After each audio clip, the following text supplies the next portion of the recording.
Donc, le premier paramètre ici, c'est la méthode. Notre fabricant a dit, nous devons utiliser l'ELISA. Comme autre technique, vous pouvez remarquer, nous avons les endpoints ou encore point final, kinétique, ici cinétique, fixed time, temps fixe, multi, standard, différentiel et ELISA. Ici, nous allons utiliser la technique ELISA.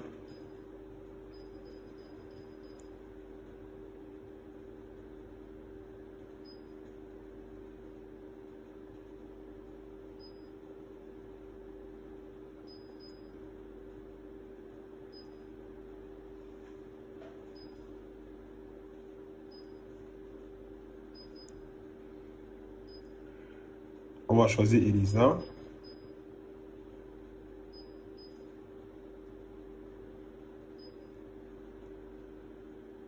Il nous dit, c'est un ELISA cutoff ou alors un cutoff calibrateur ou multi-standard.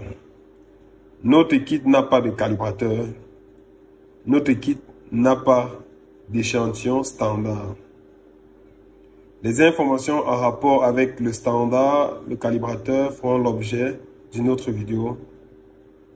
N'hésitez pas à mettre en commentaire des thématiques ou des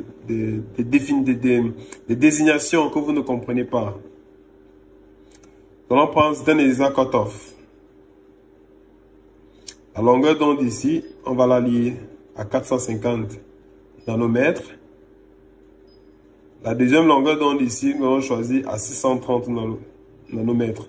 Souvenez-vous, pendant la lecture des paramètres de programmation, il était question de choisir si votre équipement dispose d'un système de filtre sophistiqué, alors il est possible de programmer 2 longueurs d'onde.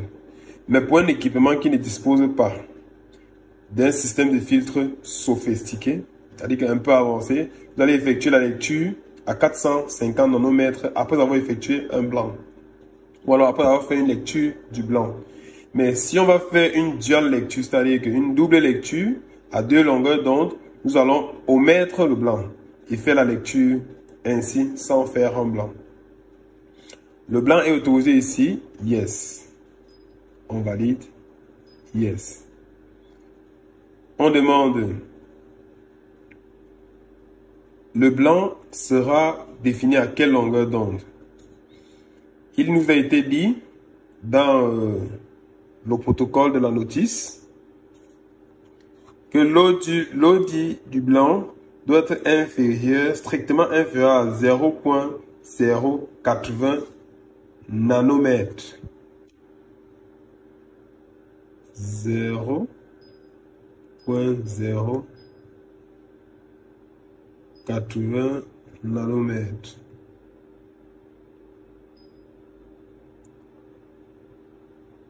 Le nombre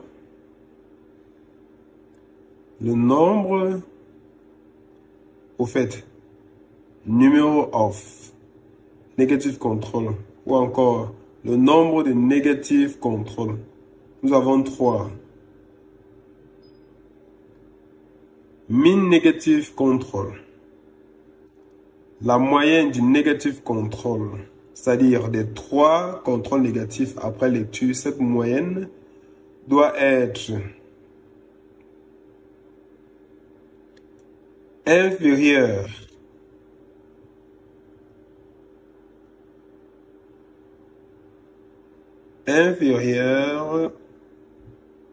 à 0.100.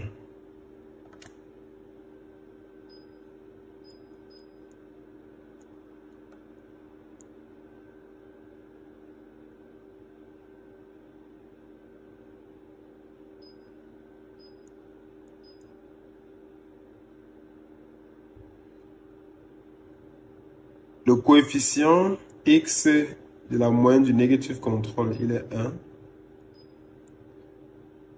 Le nombre de contrôles positifs, nous avons 3. C'est le fabricant qui nous le dit. la mean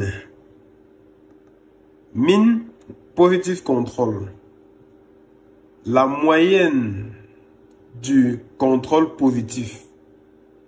C'est-à-dire que la machine va faire la lecture des 3 contrôles positifs et à la fin, elle va nous donner une moyenne. Cette moyenne doit être strictement supérieure à 0.800.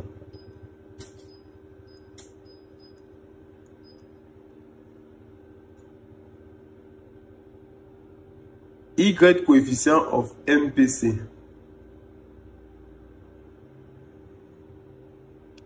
Le coefficient Y du positif contrôle. 0. Le facteur 0.12.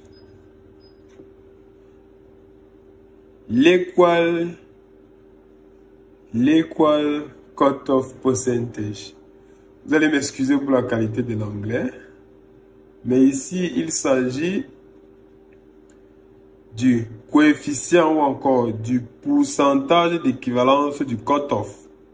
Pourcentage d'équivalence du cut-off. Plus précisément, la valeur donnée en pourcentage du cut-off équivalent, qui est de 1.8. Vous allez forcément me dire comment est-ce que j'ai fait pour calculer ça. Oui, il se calcule de manière très simple. C'est égal à la limite des contrôles positifs plus la limite du contrôle négatif, le tout divisé par la limite du contrôle positif. Vous obtenez ici 1.8. Ceci sera abordé également dans la vidéo qui portera sur l'équation générale de la calibration. Au travers de cette vidéo, vous serez capable d'effectuer la calibration, autant pour moi, de n'importe quel type d'équipement ou et type d'analyse en l'occurrence. Combien de tests par strip? Nous avons 8 tests.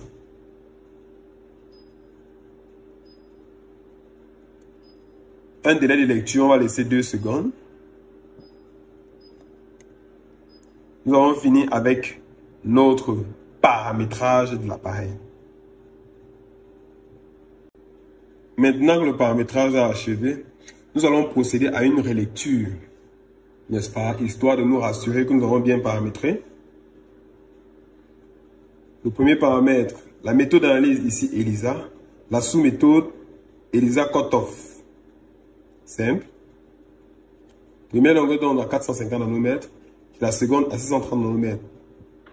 Donc pour le cas de notre équipement, nous avons un système de filtre un peu poussé, ce qui nous permet de pouvoir effectuer 2 types de lecture.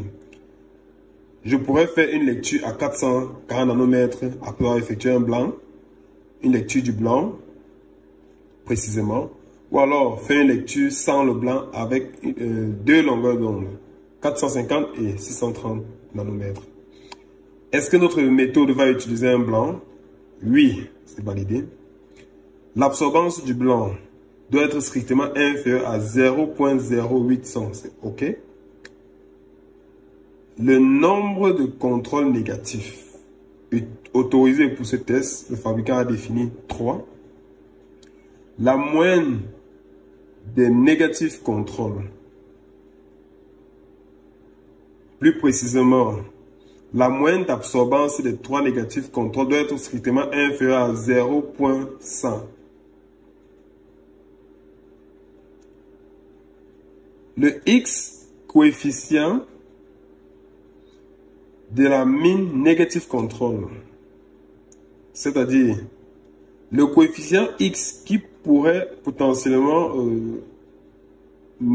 se multiplier à la moyenne du negative control, doit être ici défini à 1. Cette définition était obtenue au travers de notre notice. Souvenez-vous de la notice. Pour savoir, nous devons prendre notre notice au niveau de l'équation de la calibration. Chaque fabricant donne une méthode de calcul. Elle est ici.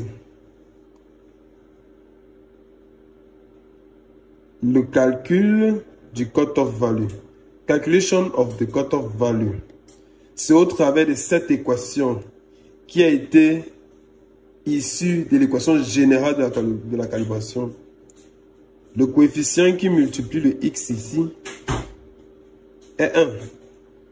Nous avons tous fait les maths. Donc, si tu ne connais pas le coefficient qui fait les maths ici, je t'envoie relire ton cours de cours moins 2. Ou alors même peut-être peut-être à la maternelle ou à la 6e. Le coefficient qui ici là c'est 1.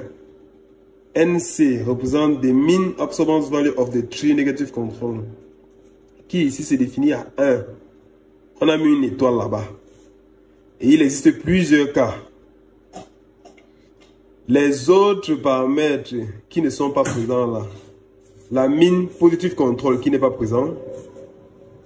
Tout facteur qui n'existe pas dans une équation est attribué à une valeur de 0. Ceci, c'est la mathématique de base. 6e, cours moins 2, 6e 1, 6e, 5e là. Donc, rendez-vous cours de 5e pour ceux qui ne comprennent pas.